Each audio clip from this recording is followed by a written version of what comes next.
আসসালামু আলাইকুম, সবাই কেমন আছেন? আশা করি অনেক অনেক ভালো আছেন। আমিও আল্লাহর রহমতে অনেক অনেক ভালো আছি। তো আমরা আজকে চলে যাব গ্রামের বাড়িতে। আসলে এই বন্যার পরিস্থিতিতে নোয়াখালীতে আমাদের নতুন অতিথি চলে আসলো। এই জন্য এই যে এখন হচ্ছে বিকেল, তো বিকেলবেলা আমরা রওনা দিলাম গ্রামের বাড়িতে যাওয়ার জন্য। এখন বাসে উঠলাম। বিকেল থেকে প্রায় রাত হয়ে যাবে, অনেক রাত হবে যেতে যেতে। তো এখন এই যে বাসে উঠে বসলাম, আর দেখেন আমার দুষ্ট ছেলে কি করতেছে, অনেক অনেক দুষ্টামি করতেছে। আর প্রচণ্ড গরম, এতটাই গরম পড়তেছে যে বাসের ভিতরে খুবই খারাপ লাগতেছে। আর আমি এসি বাসে আসলে বসতে পারি না, আমার থেকে বমি আসে, এজন্য এসি বাস নিই না। এই যে খোলামেলা যে পরিবেশটা আমার আসলে অনেক ভালো লাগে, কিন্তু প্রচণ্ড গরম, গরমের মধ্যে তাও যাইতেছি। তো নতুন অতিথি আসলো, ভাইয়ের ছেলে হইলো নতুন করে প্রথম, এই জন্য যাবো একটু দেখার জন্য। তো এই যে এখন প্রায় সন্ধ্যা হয়ে গেছে, আমরা কিন্তু যেতে যেতে যে রাত হয়ে গেছে। কিছুক্ষণ পর পর আমি আপনাদেরকে একটু একটু ভিডিও করে দেখাচ্ছি কখন সন্ধ্যা হচ্ছে কখন রাত হচ্ছে। তো প্রায় এখানে অনেক রাতে বাজলো, 8:30 9টা বাজলো, তখন এই যে আমরা একটা কুমিল্লা রেস্টুরেন্টে চলে আসলাম। অবশেষে বাড়িতে পৌঁছে গেলাম, এই যে নতুন অতিথি দেখা পেলাম। তো আলহামদুলিল্লাহ অনেক খুশি হয়ে খুবই হয়ে গ্রামে আসলাম যে দেখার জন্য ছোট্ট বাবুটিকে। এখন এই যে দেখতে পাচ্ছি, খুব ভালো লাগতেছে, অনেক খুশি লাগতেছে।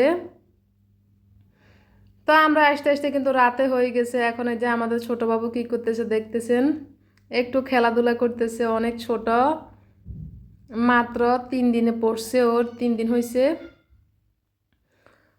তো অনেক অনেক গরম নিয়ে অনেক কষ্ট করে তাও গ্রামের বাড়িতে চলে এলাম। এই বন্যার পানির ভিতরে আসলে কি যে অবস্থা আপনাদেরকে দেখাবো, কি অবস্থায়। এই যে আমাদের নতুন অতিথি চলে আসলো, আলহামদুলিল্লাহ। কখন কার সন্তান হয় কখন আসে আসলে এগুলা বলা যায় না, কি বৃষ্টি কি বন্যা, যখন আল্লাহর হুকুম হয় তখন আসবে সে যেভাবে হোক। তো এ কিন্তু হসপিটালে নর্মালও হয়েছে, অনেক বন্যা নিতে আসলে নিয়ে যাওয়া হয়েছে হাসপাতাল।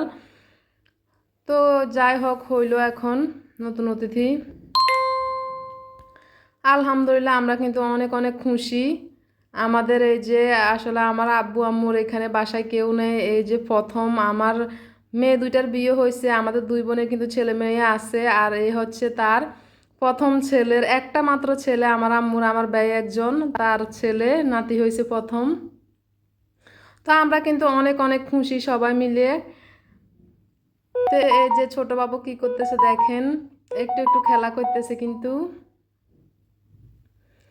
রাতের বেলা গরম হলো, কিন্তু বাচ্চাদেরকে একটু, কারণ যেহেতু ছোট, একটু গরম রাখতে হবে, যতই গরম পড়ুক না কেন। আর একটু বড় হইলে কিন্তু ওকে একটু খোলামেলা রাখবো। তো যাই হোক বাবুকে দেখা হলো। এই যে সকাল সকাল আপনাদেরকে রাত্রে তো আর দেখাইতে পারলাম না, এই যে গ্রামের মানে কিভাবে ঢুকলাম, তখন কিন্তু রাত ছিল, কিভাবে এই পথ দিয়ে আসলে বাড়িতে আসলাম এখন দেখাইতেছি। সকালবেলা উঠে দেখলাম না, যাই হোক একটু বের হয়ে দেখি আসলে বন্যার পরিস্থিতি কতটা, অনেক অনেক বেশি ছিল। এখন প্রায় কিন্তু সব কিছু শুকিয়ে গেছে, ওরকম অবস্থা এখন নেই। পানি কিন্তু অনেক অনেক বেশি ছিল তখন, এখনও আছে, তাও পুরা রাস্তা, এটা কি রাস্তা নাকি অন্য কিছু আসলে বুঝাই যায় না যে অবস্থা। পুরা পুকুর আর পানি, রাস্তা সব কিছু একসাথে হয়ে গেছে। তো বোঝা যাইতেছে না যে পানি আর পানি প্রচণ্ড। তাও ভাবছি না একটু, আসলে আমাদের গ্রামের মানুষরা কিন্তু অনেক কষ্ট করছে এই যে বন্যার মধ্যে, আমরা তখন কিন্তু দেখিনি। তো এখন হালকা একটু পানির মধ্যে না হয় একটু কষ্ট করে একটু বের হই দেখবো আশপাশ কি অবস্থা। আমাদের ওই যে অপর পাশের একটা রাস্তা, ওইদিকে আমাদের মুরগির খামার আছে, তারপরে মাছের খামার আছে, ওখানে যাব, দেখতে যাব, এই জন্য বের হলাম। তো এই যে এটা কি রাস্তা মনে হইতেছে নাকি আসলে পুকুর, নাকি বুঝাই যাইতেছে না যে অবস্থা। রাস্তার মধ্যে দেখছেন পুরো ফেনা আসি, অবস্থা খুবই খারাপ হয়ে গেছে, আর পানি অনেক পরিমাণ। আমার কিন্তু এই যে সালোয়ারটা পুরাটাই ভিজে গেছে এটার মধ্যে। রাত্রে আমরা অনেক কষ্ট করে এখান দিয়ে আসছি, পানি কম না দেখতে যতটুকু বোঝা যায়, আর নিচে কিন্তু অনেক গর্ত পড়ে গেছে, অনেক পিছলে হাঁটতে কিন্তু খুবই কষ্ট হয়। তো অনেক কষ্ট করে আমার ছেলেরা, আমার ভাই, তারপরে আমার বোনের ছেলে, তো আমরা সবাই কিন্তু এখানে বের হয়েছি দেখার জন্য। তখন কিন্তু হালকা গুটি গুটি বৃষ্টি ছিল, হালকা বাবা, অতটা বেশি না। প্রচণ্ড গরম পড়তেছে, গরমের সময় কিন্তু হালকা একটু বৃষ্টিও হয়েছে রাত্রে, আর সকালে কিন্তু অতটা না, একটু কম। তো বের হলাম এখন বের হয়ে একটু দেখবো আর আপনাদেরকে দেখায় আসলে আমাদের নোয়াখালীর বন্যার পরিস্থিতি। তখন তো আমি দেখাইতে পারি নয়, কারণ আমি তখন দেশে ছিলাম না, গ্রামে আসতে পারিনি, অনেক বন্যার পানি ছিল। আর এখন ভাইয়ের ছেলের হয়েছে, এই জন্য এই উপলক্ষে আসলাম, আসি একটু দেখেও গেলাম যে আসলে বন্যার পরিস্থিতিতে মানুষ কতটা কষ্ট করলো। আর এখন তো প্রায় কমে গেছে পানি, অল্প একটু, অতটা বেশি না। তখন কিন্তু পুরাটাই রাস্তা অবস্থা মানে অনেক অনেক খারাপ হয়ে গেছে। আর হচ্ছে আমাদের আসলে রাস্তাটা অনেক অনেক লম্বা, অনেক বড়। তো পুরা রাস্তা মোটামুটি এই যে পার হয়ে আসছে, এখন আমার আব্বু আসতেছে পিছনে দিয়ে।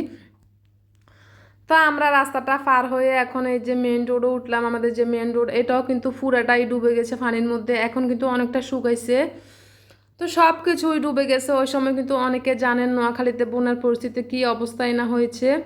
এখন মোটামুটি অনেকটা শুকিয়েছে, আর কিছু নিচু জায়গা যেটা ওটার মধ্যে কিন্তু এখনও পানি আছে। তো এই যে মেন রোড দিয়ে আমরা আরেকটা রাস্তা চলে আসলাম। এখানে আমাদের মাছের খামার আছে, তারপরে হচ্ছে আমাদের মুরগির খামার আছে। এখন কিন্তু মুরগি নেই, তাও আপনাদেরকে দেখাবো। তো চলে এলাম কিছু মাছের খাবার নিয়ে, আসলে মাছকে দেওয়া হবে। অনেকগুলো মাছ বের হয়ে গেছে, কারণ কি এতটাই পানি হয়েছে যে কোনো মাছ রাখার মতো ওরকম ব্যবস্থা আসলে হয়নি, পুরোটাই সব ডুবে গেছে। তাই এখন এই যে শাওনের আব্বু এখানে যে মাছের একটু খাবার দিতেছে। তো এখানে আমার আব্বু আছে, তারপরে আমার খালাতো ভাই আছে, এরা সবাই আসছে একটু, সবাই ঘুরে ফিরে একটু দেখবো। আর গ্রামে আসবো, গ্রামটা না ঘুরে কি দেখতে পারি আমি? আমি যখন গ্রামে আসি, যখন আসলে এলাকায় ঢুকি, তখন আমার প্রতিটা নিঃশ্বাসে যেন আমার গাছপালা দেখলে আমার খুবই ভালো লাগে। এগুলো দেখলে যেন আমার মনটা ভরে যায়, সবুজ শ্যামলা গাছ। গ্রামে ঢুকি টোটালি আমি যখন ফা দিই, তখনই আমার খুবই ভালো লাগে, আমার যেন মনটা একেবারে শান্তি হয়ে যায়। এতটাই ভালো লাগে গ্রামের যে প্রাকৃতিক পরিবেশগুলো, সবুজ শ্যামলে ভরা গাছগুলোর যে একটা বাতাস যেন আমার নিঃশ্বাসের সাথে বয়ে যায়, এত ভালো লাগে আমার গ্রামে আসতে। আসলে আমরা শহরে থাকতে, তো এই জন্য গ্রামটা অনেক অনেক ভালো লাগে যখন আসি।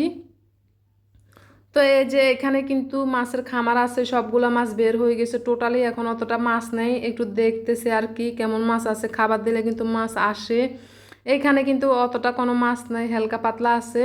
এটা দেখলে বোঝা যায় খাবারের সাথে সাথে কোনো মাছ আসেনি, সব কিন্তু বের হয়ে গেছে। এগুলো সব কিন্তু পুরাটাই ডুবা ছিল, পানিতে সব ডুবে গেছে এই জন্য। তো এখন আমরা আমাদের মাছের খামার, আর একটা খামার আছে ওটা দেখব। এটা হচ্ছে আমাদের এখানে একটা মাদ্রাসা। তো মাদ্রাসাতে এখন এই যে আমার ভাই আমার ছেলেকে নিয়ে ঢুকলো। আর এখন মাদ্রাসা ছুটি হয়েছে কিছু, আর কিছু এখনো ছুটি হয়নি। তো ছোট ছোট এই যে যে বাচ্চারা এরা বের হইতেছে, একটু ছুটি দিছে। ওদেরও অনেক দিন বন্ধ ছিল বন্যার কারণে, স্কুল মাদ্রাসা সব কিছুই কিন্তু আমাদের এলাকায় বন্ধ ছিল অনেক দিন। এখনও কিন্তু পানি, সবাই কিন্তু বাড়ি থেকে যখন বের হয় তখন কিন্তু পানি দিয়ে আসতে হয়, কি করবে। ছোট ছোট বাচ্চারা অনেক দিন বন্ধ ছিল, আর কয়দিন বন্ধ থাকবে, এই জন্য এখন খোলা হয়ে গেছে। তো আর এখন আমাদের এই যে মুরগির খামারের ওখানে যাব, ওখানে পরিস্থিতিটা আসলে কি, ওখানে কি সুন্দর রাস্তা ছিল, অনেক সুন্দর। তো আমার ছেলে এখানে যে একটা মোটরসাইকেলে বসলো, তার মামা বসায় দিলে একটু আনন্দ করতেছে। তো এই যে আমাদের এখানে হচ্ছে যে মুরগির খামারের রাস্তা, এটা পুরাটাই অনেক সুন্দর ছিল, পুরা গাছ মানে এত সুন্দর ছিল। আর এখন পুরাটাই ডুবে গেছে, মনে হচ্ছে এটা কি পুকুর নাকি কিছুই বোঝা যায় না, এমন অবস্থা। হাঁটতে হাঁটতে কিন্তু অনেক কষ্ট হচ্ছে। তা আমি আমার ছেলেকে কিন্তু ছোট্ট একটা ফ্যান পরা দিছি, কারণ এটা তুমি যদি পড়েও যাও ভিজে যাক সমস্যা নেই। আসলে অনেকটাই ফানি, অনেকটাই গর্ত হয়ে গেছে নিচে, হাঁটতে কিন্তু কষ্ট হয়, পড়ে যাওয়ার সম্ভাবনা বেশি থাকে। তো অবশেষে আমরা এই যে চলে আসলাম মুরগির খামারে, সবাই এখন পা ধুইতেছে। তো এই যে এখানে কিন্তু এখন মুরগি তুলতে পারতেছে না, কারণ রাস্তায় পুরাটাই ফানি, কীভাবে তুলবে মুরগি? এখানে মুরগির খাবার আনা যাবে না যে অবস্থা এখন, এই জন্য মুরগিটা এখনও খামারও তুলতে পারেনি, পুরো বন্যাতে তোলা হয়নি। তার আগে মুরগি বিক্রি করা দেওয়া হয়েছে। এই যে মুরগির খামারের নিচে কিন্তু আমাদের মাছের খামার, এখানে কিন্তু মাছ আছে, অনেকটাই আছে। যে মুরগির খামারে যে পায়খানাটা পড়ে ওটা কিন্তু মাছের খাবার হয়, কারণ এগুলো তো খাদ্য খাবার, মুরগির খাবারগুলোই তো মাছের খাবার হয়। এই যে আমরা এখন এই যে মুরগির খামারের ভিতর ঢুকলাম, এখন পুরাটাই ফাঁকা, কোনো মুরগি নেই। তো এখান থেকে আমরা কিন্তু এখন এই যে মাছকে এখানে খাবার দেওয়া হবে, এখানে নেট দেওয়া আছে বাইরে, নেটের জন্য কিন্তু অতটা ভালোভাবে দেখা যাইতেছে না। তাও আপনাদেরকে আমি অনেক কষ্ট করে একটু দেখাইতেছি মাছ কেমন আছে। যে খাবার দেওয়ার সাথে সাথে কিন্তু অনেক অনেক মাছ আসে এখানে। মুরগির খামারের নিচে যে মাছের খামার হয় ওখানে বেশিরভাগ আসলে ফাঙ্গাস মাছে করা হয়, তা আমাদের এখানেও সব ফাঙ্গাস মাছ। তো এই যে ফাঙ্গাস মাছগুলো কিভাবে আসে খাবার খাওয়ার জন্য সেটা একটু দেখেন, আসলে অনেক ভালো লাগে। অনেকটা মাছ চলে গেছে, এখনো কিছু পরিমাণ আছে, তাও অনেক আরো বেশি থাকার কথা। যেহেতু পানিতে সব ডুবে সব বেসে গেছে, তো অনেকগুলো মাছে বের হয়ে গেছে। আমাদের অনেক খামারের মাছের খামার 2-3টা ছিল, সবগুলাই বের হয়ে গেছে। তো এইখানটাতে মোটামুটি এই যে মুরগির খামারের এইখানে নিচে মোটামুটি কিছু মাছ আছে, যে কিছু পাঙ্গাস মাছ দেখা যাচ্ছে। খাবার দিলে কিন্তু বোঝা যায় মাছ চলে আসছে। তো মাছ দেখতে আসলে অনেক ভালো লাগে যখন মাছকে খাবার দেওয়া হয়, মাছ যখন বেশি উঠে খুবই সুন্দর লাগে এই দৃশ্যটা। তো আমার থেকেও খুবই ভালো লাগতেছে। আমরা কিন্তু এখন এই যে মুরগির খামারের ভিতর থেকে এই খাবারটা দেওয়া হইতেছে, নেটের ভিতর থেকে। তা আমি অনেক কষ্ট করে আপনাদেরকে নেটটাকে ধরে তারপরে ভিডিওটা করতেছি, যে দেখানোর জন্য মাছগুলো অনেক সুন্দরভাবে দেখা যাচ্ছে এখন। অনেক অনেক মাছ মাশাল্লাহ, এখানে আরও বেশি থাকার কথা, বলছি না চলে গেছে, কি আর বলবো। বন্যার এই অবস্থায় মানে এত অবস্থা খারাপ ছিল আমাদের নোয়াখালীতে, এটা কিন্তু সবাই জানেন। এখনও পানি রয়ে গেছে, যতটাই বন্যা কমুক না কেন, যতটাই রোদ আসুক না কেন, অনেকটাই পানি আছে এখনও। অনেক কষ্ট হচ্ছে গ্রামের মানুষের এখন। তো আমার ভাই এখানে এই যে আমাদের এখানে নেমে গেল যে মাছের খামারের এখানে, ওখানে কয়েকটা লাল শাপলা ছিল ওগুলো উঠানোর জন্য। তো লাল শাপলাটা কিন্তু দেখতে অনেক সুন্দর দেখা যায় যখন ফুটে উঠে, এখন তো ফুটে নয়, এই জন্য মানে অতটা সুন্দর দেখা যাইতেছে না। তো কয়েকটা শাপলা উঠেতেছে, আমরা আসলে শাপলা খাইনি টোটালি আসার পর থেকে। তো এখন এই যে কারণ ঢাকা থাকতো টোটালি শাপলা খাওয়া হয়নি, কিনেও খাওয়া হয়নি। এখন এই যে যেহেতু আছে কয়েকটা, লাল শাপলাটা কিন্তু দেখতেও সুন্দর, খেতেও কিন্তু অনেক মজা। তো এগুলো আমার বাইরে উঠাইতেছে এখন, নিচে নেমে দেখছেন পুরাটাই একদম পানি, এক বুক পানির মধ্যে নেমে সে শাপলাটা উঠাইতেছে। তা আমার কিন্তু ভয় লাগে এমনিতে, আমার ভাই এখন এখানে সবাই আছে দেখি ও নামে না ভয়ে, এখন সবাই আছে দেখতেছে এই জন্য নামলো, এক বুক পানির মধ্যে নেমে শাপলাগুলো উঠাইতেছে। তো এখানে কিন্তু বেশি শাপলা নেই, অল্প কয়েকটা শাপলা, তাও উঠাইতেছে। তো এই দৃশ্যটা গ্রামের মানে আসলে প্রাকৃতিক এই দৃশ্যগুলো দেখতে নাকি অনেক অনেক ভালো লাগে, আমার সবচেয়ে বেশি ভালো লাগে। শহরে কোনো গাছ দেখি না, কোনো ভালো কিছু দেখি না, গ্রামের যে পারিপার্শ্বিক পানি এগুলো অনেক অনেক ভালো লাগে আমার। আসলে যারা শহরে থাকে তাদের থেকে মনে হয় গ্রামে ভালো লাগে, আর যারা গ্রামে থাকে তারা মনে হয় বুঝে যে শহরের মানুষগুলো কত সুখে আছে, বাসার মধ্যে গ্যাসে রান্না করতেছে, মানে অনেক সুখে, এরকমও মনে হয়। মনে হয় ঠিক আছে, কিন্তু আসলে গ্রামে যখন অনেক দিন পরে আসি তখন খুবই ভালো লাগে, কি বলবো, অনেক অনেক ভালো লাগে গ্রামের পরিবেশটা দেখতে। তো এখানে দুই পাশে যে শাপলাগুলো ছিল সবগুলো এখন উঠিয়ে নিচ্ছে আমার ভাই সুন্দর করে। তো মোটামুটি উঠানো শেষ হয়ে গেছে, এখন চলে আসতেছে,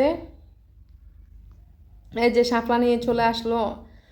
যাই হোক মোটামুটি অত বেশি না হলো, অল্প কয়েকটা শাপলা পাইছে, হয়ে যাবে, তাও রান্না করা যায়। শাপলা কিন্তু চিংড়ি মাছ দিয়ে রান্না করলে অনেক অনেক মজা হয়। তাই এখন আমরা চলে যাচ্ছি বাড়িতে। তো এই পর্যন্তই আজকে দেখালাম আপনাদেরকে, আর বেশি কিছু না, শাপলা নিয়ে এখন সবাই মিলে চলে যাচ্ছি। তো সবাই ভালো থাকবেন, সুস্থ থাকবেন, আল্লাহ হাফেজ।